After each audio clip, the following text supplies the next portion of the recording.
Hi, my name is Taylor, and in this video I'm going to show you how to sign an owner agreement in your TenantCloud account. Before signing the agreement, you will need to make sure that you are connected to the property manager. Once you receive the owner agreement request, it will appear on your dashboard and in your notifications. Click the green Review and Sign Agreement button. On the first page, you will see a list of the properties within the agreement as well as any reserves and fees associated with those properties. Click Continue.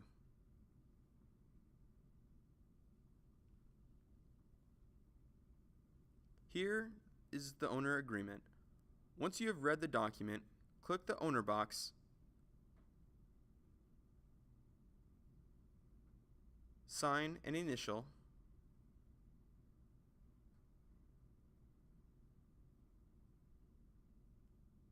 and click the green Agree and Sign button.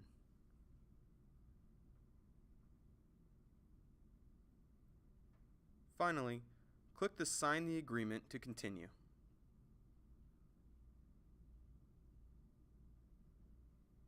And that's how easy it is to sign an owner agreement on TenantCloud.